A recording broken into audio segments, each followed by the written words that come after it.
Um, and then I'd be happy to open it up for conversation, some back and forth as you would like and as is helpful to you.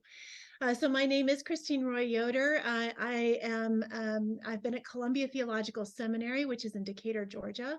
This is my 24th year here. So I'm what they call a long-termer, and I'd like to believe that there is wisdom in being around for a very long time.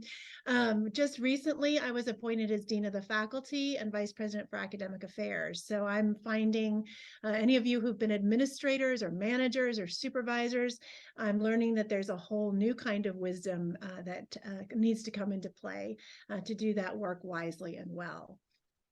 So my area of specialty, I'm an Old Testament scholar, and it was my great privilege. And one of the ways I have gotten to know Conrad, was my great privilege to come to Columbia Seminary when Walter Brueggemann was on the faculty. And so for a few years, I was introduced as she who offices across the hall from Walter Brueggemann. I was just in the orbit, which was plenty enough for me. So my area of study within the Hebrew Bible, Old Testament, has been, as Conrad indicates, the wisdom tradition. And so what I'll do is give you just a general overview of what that means, understanding that with more than 2 decades of work in this literature, we can go a lot more deeply as is appropriate and as time allows. Just so I say up front, I've indicated to Conrad that in my new role, my time with you today is sadly had to be shortened. So I will need to leave here by 1:15 Eastern time. So I've only got about a half hour with you, but I'm grateful for this opportunity. So when we say wisdom literature in the Old Testament, we're talking about a particular corpus of texts. But before I get to that, I want to say just something generally speaking. Every culture has a wisdom tradition. Every culture has a reservoir of wisdom to which it turns and from which it draws. Sometimes that wisdom is oral, primarily passed along by word of mouth and speech. Sometimes that tradition is written and recorded for posterity, passed down over generations and millennia. Thankfully, it's very clear in ancient Israel's history that there was a very rich oral tradition for a very long time that included wisdom sayings. And I'll say more about what characterizes wisdom compared to anything else you might say in a moment. But wisdom has a particular kind of texture that over time, ancient Israel, along with other ancient Near Eastern cultures, began recording their wisdom tradition. So we have in our Hebrew Bible or in our Old Testament, there are 3 books that we classically consider wisdom texts. And they're a little bit of a motley collection. The first is the book of Proverbs, which is where I've done a lot of my work. A second book is the book of Ecclesiastes, which some of you are very familiar with, if not all of you. And you know it's a really interesting, even somewhat cryptic text. And the third book within this tradition is the book of Job. The friends of Job and the struggle with innocent suffering at the hands of, in fact, God's bargaining with the Hasatan figure at the beginning of the book. All of these are considered expressions of wisdom offered by the sages of ancient Israel. Now, in addition to those texts, we have in the deuterocanonical or in the apocryphal materials, we have other texts. So we talk about Baruch, for example, has a poem to wisdom in the middle of it. We have Sirach, which are the wisdom sayings. It's an exquisite book. Wisdom sayings of a scribe known as Ben Sira. And we also have Wisdom of Solomon, which is a fascinating book that dates roughly contemporaneously with the first century Christians. So there's overlap theologically between some of what we find in Wisdom of Solomon and, say, for example, the book of John. So this is a tradition. These are texts that reflect a kind of a considerable period of time all the way from the 6th century or so CE or BCE, excuse me, all the way up to the 1st century Common Era. This is a tradition that had a lot of legs, so to speak, and continued to develop over time as sages were formed in the tradition and went on to be teachers, sages in their own right. In addition to those texts, you will sometimes hear reference to Psalms. So Psalm 119, for example, Psalm 1, as being Psalms that are wisdom Psalms. And what scholars mean by that is that they're echoes of the wisdom themes, forms of speech, concerns, topics, and so on that seem to suggest at least a conversation, if not an emergence from with the wisdom tradition itself. And sometimes, for reasons I'll explain in a little bit, we talk about the Song of Songs as a wisdom text. I personally think Song of Songs is of the genre of love poetry, as it certainly professes to be. That was its own kind of genre in the ancient Near East. But because of the Song of Songs' clear association with King Solomon, who is referred to several times in the song, and Solomon, King Solomon, is the quintessential sage of ancient Israel. There are some who say perhaps Song of Songs was his reflections on the beauties and challenges of love, so that it's an instructive text in that sense. All right, so when we start out thinking, what is wisdom? One of the places we turn is to this literature in the ancient world, since we don't have access to the persons any longer, which is really where you would start, as I heard the prior speaker indicating. It's really about wisdom held in the lives of people and transmitted from generation to generation. In the case of the Hebrew Bible, Old Testament, we have the texts. So what I'd like to do next is just give sort of a brief overview of where this tradition, how this tradition works. Take this with a grain of salt because I'm trying to encompass a wide complexity of texts in some fairly brief comments. The first thing to note is that wisdom is the tradition in the Bible that really starts from what we call a theology from below. It's asking the question, what is good for the human in life? What is good for the human in life? Notice this, when I say theology from below, this is a different way of thinking about or trying to figure out how to live well in the world than, for example, the 10 Commandments, which are also often regarded as theology from above, right? God gives us commandments and instructions for how it is we shall live with one another.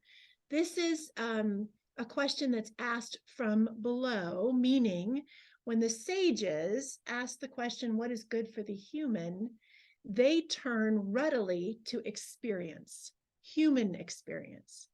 So they value, this is a tradition in the Bible that values the lived lives of people, the experiences of the everyday, as ways by which we learn and communicate wisdom. So that's a really important kind of distinction from what we think of as the law codes and a notion of theology from above, from this is everyday know-how. Which means that it's going to embrace topics about everyday living. Concerns, for example, there's a lot of concern in these texts in the Old Testament with speech, the power of speech, the danger of speech, the beauty of silence, the importance of truth-telling, the mouth as, in fact, both a vehicle of blessing and a tool of harm, and words themselves as being piercing like a sword or soothing like a balm. So there's concern with the everyday use, what we say, how we say it, to whom we say it, speech as having agency and power. There's concern about suffering. Why do people suffer? What are the sources of suffering? Job is the most excellent example of that, I think, in terms of wrestling with innocent human suffering. But we get reflections on the potency of death and the fact that death comes for everyone in Kohelet. Ecclesiastes is very concerned about the ways by which the reality of the finality of death shapes how we live. And for him, the fact that everything dies means that we should treasure every moment of life. We should carpe diem every day of life, so that we appreciate the moment we have as perhaps the only one we will fully come to experience. So the reality of death and suffering for Ecclesiastes reframes life. They also were very concerned with all sorts of matters of honesty, of fair transactions, business practices. How does one use one's money? How does one navigate the marketplace? How does one think about caring for the neighbor, the community, and the neighborhood? The neighborliness is one of the highest values in wisdom literature. The same is true of the covenant, but the concern with building a community of righteousness, justice, and equity it's in the very opening lines of the book of Proverbs. How do we build a neighborly community? All right, so what you're hearing is a valuing of human experience, which often feels a lot like kind of practical how-to, which I can say more about that if you want me to say more about that. Wisdom then draws from this experience and what it's looking for in the world. Ancient Israel wasn't alone in this. Other cultures had this expression too. What it's looking for in the world is some sort of coherence, some sort of structure, some sort of pattern that's discernible, that helps us to live well. Now, that might seem kind of obvious, but it's rooted deeply in theology, in how Israel understood the world to be. I heard a little of this in the prior speaker's comments. If God, believing that God formed the world, God is the creator of the universe, God created the world we live in, then that world is shaped by the wisdom of God. Said differently, God's wisdom is in the very fibers and structures of the earth we live in. So when we look at the world, the wise person looks at the world and seeks to discern that coherence and align themselves with it, so that they are aligning themselves with the deepest structures of creation. So let me say that a little bit differently again. The world that God formed in Genesis 1, the world that God formed is not neutral. Woven into the world is the very wisdom of God, which bends, to use Martin Luther King's language, bends towards justice. So it might very well be the case that the wicked are prospering and that the righteous are suffering. But for ancient Israel, that is the exception, not the rule, because the rule is what's woven into the earth itself is that things are bending towards God's will, God's purposes, and God's justice. We might not see that in our lifetimes, but we can live with what Carol Newsom calls an iconic narrative that if one discerns wisdom in the world and aligns with it, they are participating in the bending of the world towards God's intended shalom and justice. Okay, so let me pause there. Let me pause there actually and see if there are any questions before I go just 2 or 3 more steps. Comments or questions? Or am I way off in left field and like, what in the world is this woman talking about? No, everybody's doing okay. Tony, thank you for smiling. I may be way off in left field. Oh, Conrad, you're muted. Yeah, Christine, one of the questions I had just before you said about Martin Luther King Jr. was, I've had a difficult time today kind of Anthony Ray Hinton was here this week, who Ah, was released from death row after 30 years with Brian Stevenson, and I was his host for 2 days. wow. So today we're talking about aging and wisdom, and I'm just coming off of this incredible experience with Anthony. Yes. And I was just thinking of how, particularly in the church, and I've been saying this as many have been, the injustices seems like is woven into the fabric of the Mhm. religious community. Mhm. And so I was wondering how wisdom connects with that, how wisdom overcomes that, how wisdom addresses that. And then you went on to say immediately, as I was thinking about that, how wisdom, and quoting Martin Luther King Jr. So can you speak to how the wisdom literature sees the evil that seems to be woven into the fabric of the world in which we live, Mhm. that's so opposite of creation? Exactly. Such a great question, Connor, and it's very hard at any given moment. And in this season, we can just speak about this season and the experience you just had. It's very hard not to actually hold the inverse, which is that the wickedness, what the Bible talks about, what wisdom talks about, is the wickedness, foolishness, deceit is actually more woven into the fiber of the world than goodness and righteousness and justice. Wisdom stands against that. Wisdom actually see the sort of deepest theological impulses of the wisdom tradition regard wickedness. If you just read through Proverbs, wickedness and deceit and arrogance, kind of the hallmarks of those who are working against wisdom, those are contrary to the very structures of the universe. And so you'll get references in the text of wicked persons suffering calamity, in many ways, the kind of world itself turning on the wicked. So they suffer an untimely death. They are expelled from the world in any number of different ways, because the world, for a large, as they envision it, eventually expels wickedness because it's antithetical to the goodness that God has woven into the very fiber of the world. Now, that doesn't mean the sages are not naive about the fact that there are many days of our lives, if not most of them, where we believe evil is winning.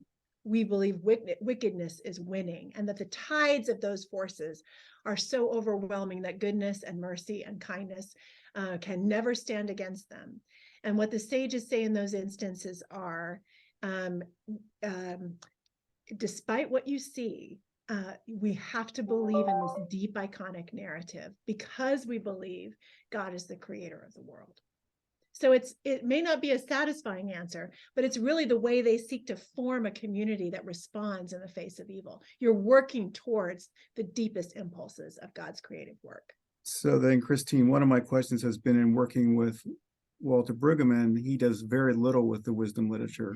In Yes. fact, my experience is somewhat disdainful of the wisdom literature Yes. as being trite and truism and Yes. so on. Yes. But the way you've described it would be in line with a prophetic imagination kind of a view of the world. Can you help me understand the disconnect here between the two of you? Yes. Well, I mean, Walter and I have laughed a lot about this over the years. And I think sometimes he's tolerated my kind of play with the wisdom tradition.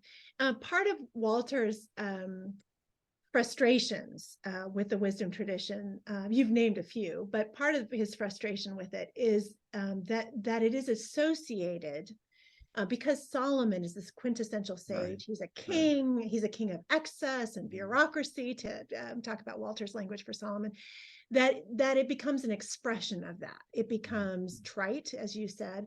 It becomes, certainly, if you read the first part of Proverbs, deeply binary, very frustrating, because things are either good or evil, righteous or wicked. And we know that the world, as did the ancients, we know that the world is far more gray. So Walter is a master of navigating the grays of biblical texts, right? The ambiguities and the inconsistencies, and kind of leaning into that as theologically potent. Wisdom literature, Job does that. I mean, it's interesting. Walter doesn't do a lot until later, didn't do a whole lot with Job, and would talk about that. Job in some ways sits in the very tension, and holds people to struggle with what does it mean to see suffering, and how we rush in, right? His friends rush in to try to explain his suffering, even as Job says, your explanation, you're like quacks, you're like doctors who don't know what they're talking about, because I know that I'm innocent. I know that the arrows that pierce me are God's arrows. And you see my suffering, as Job says, and you're afraid. So I'm getting off the path because Job's so wonderful. But anyway, what I think part of the concern with wisdom is it comes from kind of a hierarchical power structure, where it's sort of a comfortable, it maintains the status quo. For Walter, what you don't find in wisdom, except maybe a little bit in Ecclesiastes and maybe somewhat in Job, is any call for social justice in the sense that we classically think of that, any sense of sort of overturning powers and principalities. You don't get that reflected in the wisdom tradition. What you get in the wisdom tradition is far more about, how do I survive my everyday? How do I receive the lot I've been given? How do I find joy? And how do I treat my neighbor well? It's not about, it's just not about some of the things that have most animated Walter's work.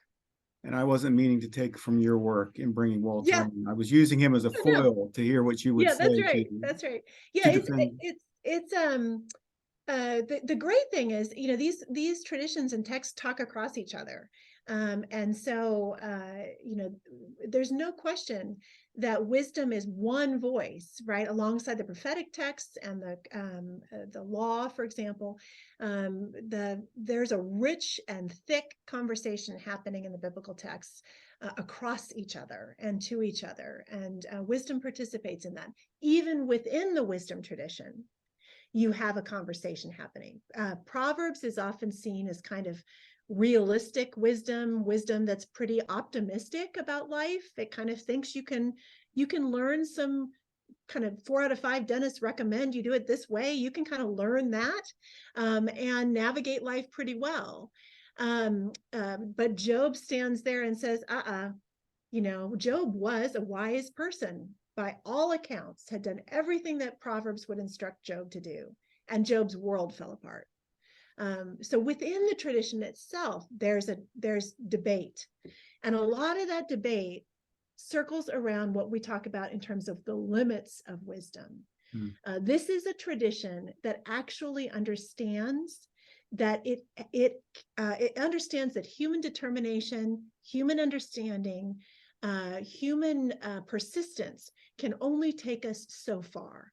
And then we come up against what the sages would describe the fear of the Lord, or we come up against the mystery that is God. And so there's, within the tradition, baked into the tradition, is the notion of humility as being a hallmark of the wise person, and of refusing to say more. You see this in Job, you see this in Ecclesiastes. Don't say more than you actually know, because to do so is falsehood, right? To do so is to profess to claim more than human knowing can claim. So it holds mystery, and it holds divine, the power of God to move as God will move, as a hallmark of what it is to be a wise person. Who is a wise person? A fearer of Yahweh, right? A fearer of God.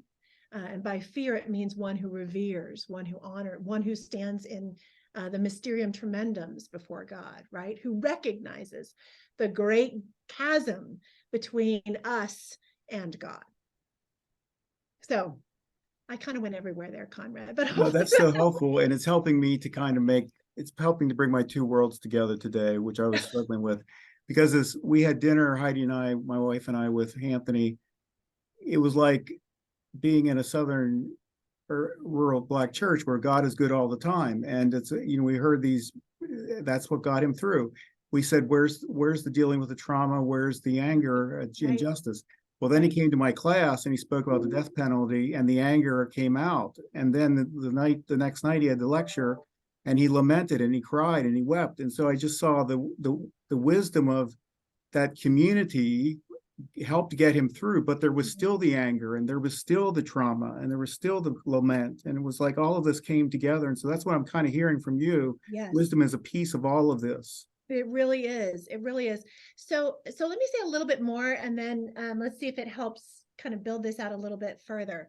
So when this ancient sages would say, okay, well, we've got this sense of wisdom, but how do we get it? How do we attain it? How do we learn wisdom? How do we give it to the generation that follows us? How do we teach them what wisdom is? They have sort of three classic sources of wisdom. They're more than this, but three kind of nodes of wisdom.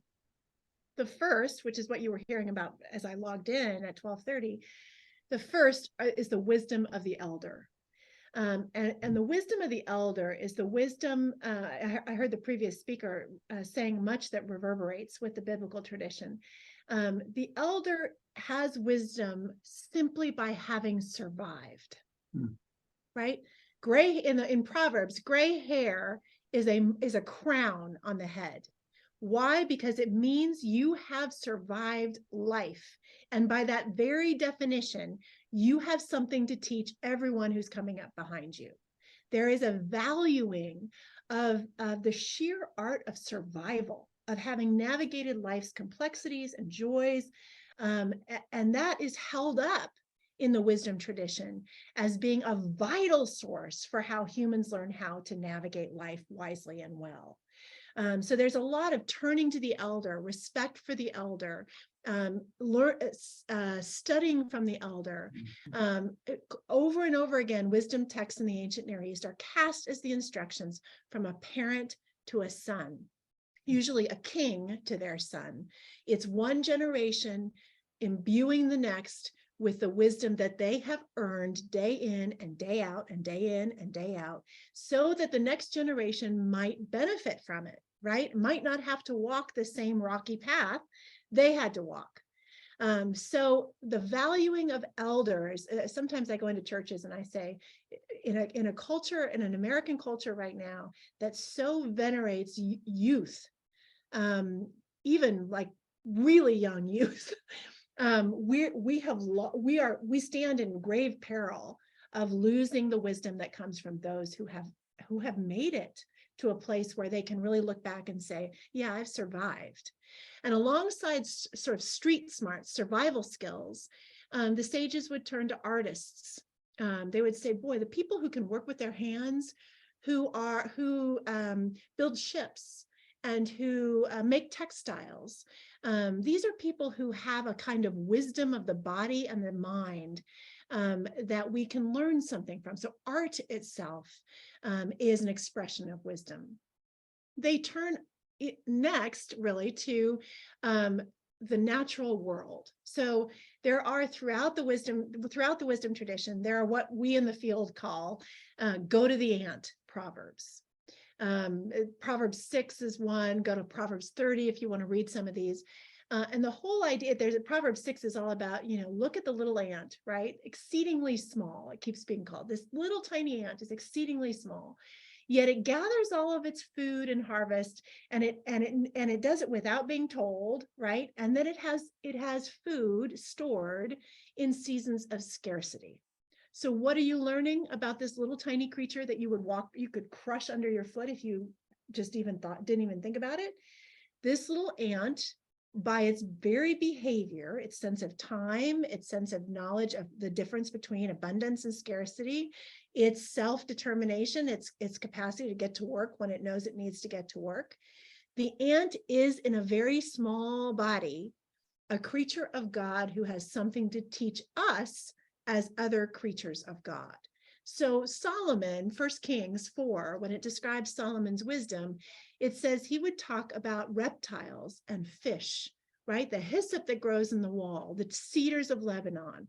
How did he teach? He taught by pointing to the natural world. Why? Because God is the creator of it, and so God's wisdom is woven into it. So the natural world is a critically important source of wisdom for ancient Israel. And lastly, the wisdom tradition is profoundly and ecumenical. I mean that in the sense of really reaching out broadly, a profoundly ecumenical tradition. There's no question that sages from ancient Egypt and from Israel, from Mesopotamia, that there was a lot of cross conversation among the sages. There was never a sense, and this is pretty distinctive, there was never a sense that one culture held the premium on wisdom, because the same theology drives this.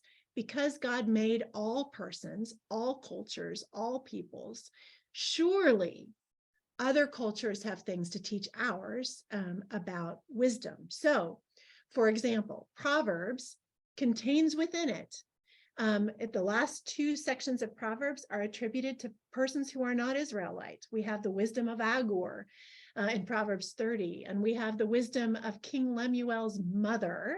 The only source of Queen Mother instruction we have in the ancient Near East is in Proverbs 31. We also know that portions of Proverbs 22 to 24 look remarkably like, although adapted for Israelite speech, look remarkably like an Egyptian text called Amenemope. So there was a real sense that we draw and borrow and adapt wisdom from other peoples because they also are creatures of God and have something to teach us.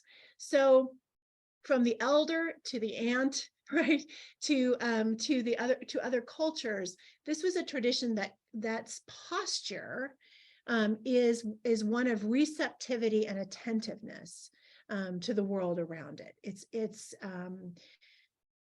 And part of that, but Conrad, I'm coming way back around to your observations about the kind of range of emotions you saw in the last couple of days.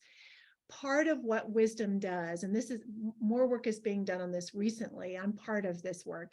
There's a lot of attention to human emotion and suffering and expression of the body, the holistic formation of the human. So if you read Proverbs, if you just skim through Proverbs 1 to 9, friends, at one point in the next few days, what you'll notice is a lot of attention to not just which emotions should you feel. There's really a sense that emotion itself, desire itself, is not either good or bad. It's what its object is. So the sages spend a lot of time trying to say, these are the things to love, right? Goodness and mercy and neighborliness and family. These are the things to love. And these are the things that you should work to dismantle in your communities. These are the things that break communities. These are the things that hurt individuals. So a lot of the deep work of wisdom is trying to orient the human in the world and point them in directions that are about human flourishing. And that's cognitive, but it's even more sort of the whole self, to which I'll say one more thing and then I'll stop and we'll see if there are questions or comments. Ancient Hebrew doesn't have, if we could say Hebrew anthropology, they viewed the human differently than we do. We're very influenced, as you all know, by Greek thought, that there's a brain, right? There's a mind and there's a heart. And the mind is cognitive and the heart is emotive. We tend to think in that kind of dualism. Ancient Israel doesn't have that. That's a Greek notion. They have different centers of the self, one of which is the heart, the lave in Hebrew. The heart is the organ in your chest. They refer to it that way. And it's also a center of self where cognition and speech, some language of devotion comes from. The heart is a center of the self. It's really, the self is located in many ways in the heart. The other center of the self for ancient Israel is if you touch your throat, that really soft kind of notch right at the base of your throat is called the nephesh in Hebrew. And the nephesh is a center of the self from which comes emotion, love, affection, some discernment. The nephesh is a center of the self. Why? because the life breath flows over it and it enters and exits the body through the nefesh. Food, the very nourishment of the body, enters and exits through the nefesh at times. The nefesh is the way into the human body. So you'll see in a wisdom tradition, a lot of attention, not to just what are you thinking, but how are you feeling? How are your emotions directed? What do you love? What do you not love? How is it you're orienting yourself in space? What are your passions? What are your cravings? What are your longings? And how does your speech reflect that? One of the greatest concerns in Proverbs is that are persons who are duplicitous, persons whose interior life does not mirror, is not reflected in their exterior life. So they say things and move in certain ways, but on the inside, they are deceitful. So there's the coherence of the self, the wholeness of the self is a deep concern in wisdom literature. That's part of, well, I'll stop there. That's part of the debate in Job. You know, does he ever curse God? Does he do it even in his heart? So let me stop there. And we know you're in a time constraint, so when you need to leave, go. But is there anyone who, as long as you're here, can be here, is there anyone who has a question for Dr. Yoder? Can I say one? If nobody does, I have one more point to make, maybe. If there's I have one small question. Yeah, please, David. You've talked a lot about what it means to be human. Now, in this new generation of robots, of AI, where do we have the conversation going on with our wisdom tradition, with our human condition that's emerging? That's a great question, David. I think that probably, I mean, I think that it's gonna, I mean, the way I hear that question, I wonder, is it possible for artificial intelligence, for example, to have wisdom, right? It can discern, it can adjust, it can learn, certainly. But to what extent do we distinguish in our own time between learning and wisdom? Ancient Israel does see a difference. There's a difference between knowledge and wisdom, right? And part of that's rooted, and this is, I think, the last point. I'm not going to be able to answer your question in any way that's satisfying, but it's an interesting, like, if wisdom is kind of a hallmark of what it is to be a fear of the Lord and a human, then can artificial intelligence ever get to that place? It's a fair question. Or my bigger question is, how do we who are human, yes, move our understanding of artificial intelligence to become neighborly? Yeah. Oh, interesting. Yeah. Yeah. That's a great question. So let me just say one last thing, and then I'm sorry that I do need to log off.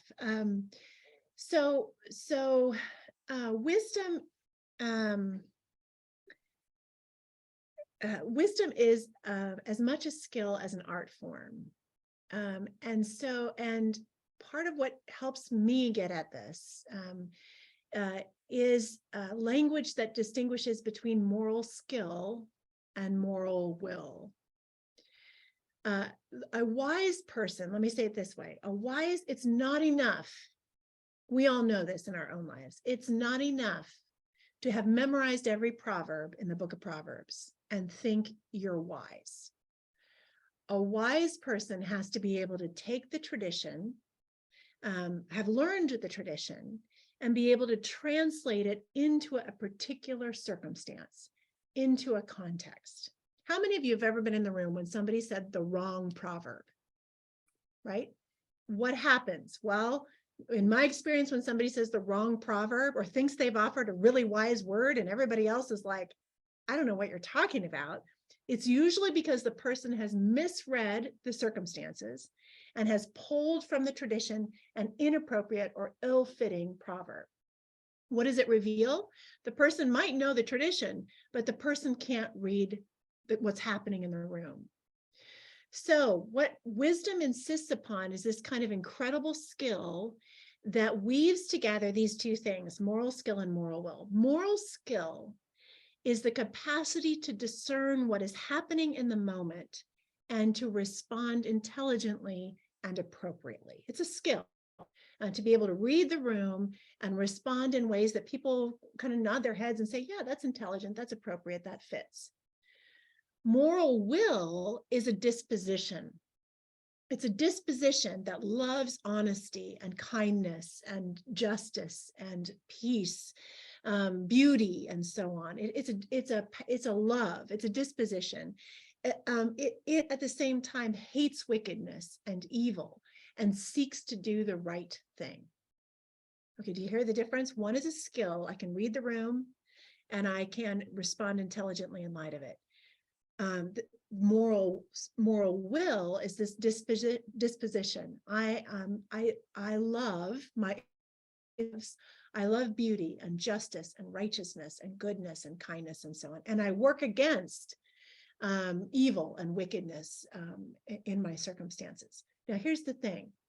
You can have moral skill, a person who has moral skill, but no moral will can do incredible harm because they can manipulate the room.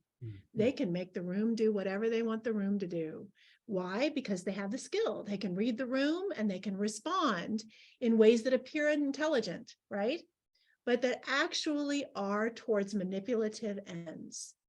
So the sages believe you also have to have, a wise person also has to develop moral will, which is that as I read the room, as I execute my moral skill, I am driven by the search for, the longing for justice and so on. I can have moral will. I can be all about justice and peace. But if I have no moral skill, I can't make it happen. I can't bring a room. I can't bring a community or a body to work in that direction because I don't have that skill. So wisdom is this really challenging combination. It's being able to take the newspaper, you know, the old image of being able to take the newspaper and the Bible and put them in a fruitful conversation, right? That takes incredible skill. You got to read the room and you got to know the tradition and you have to be driven out of this love for the very things that God calls us to. That is incredibly challenging work. And so much so that the sages would say, when somebody says, I am wise, they are in that moment an idiot. One never gets it, right? One never holds it. The word wisdom in the Hebrew Bible is used with a possessive only once. Everywhere else, it's not something that can be possessed. It's not his wisdom or her wisdom, or it is just wisdom. And the second you say I'm wise, you're an idiot. That's probably where I should stop. Christine, you were delightful. I just remember from interviewing you how you were the same, but this was such a different context and about something so different. And just thank you so much. It was really delightful. Thank you so much. Thank you so much for the invitation, Conrad. I'm grateful. It was nice to see you all on the screen. Blessings to all of you. Bye-bye. Bye. Thank you. Yeah. Well, we have heard from two different voices, both incredibly rich.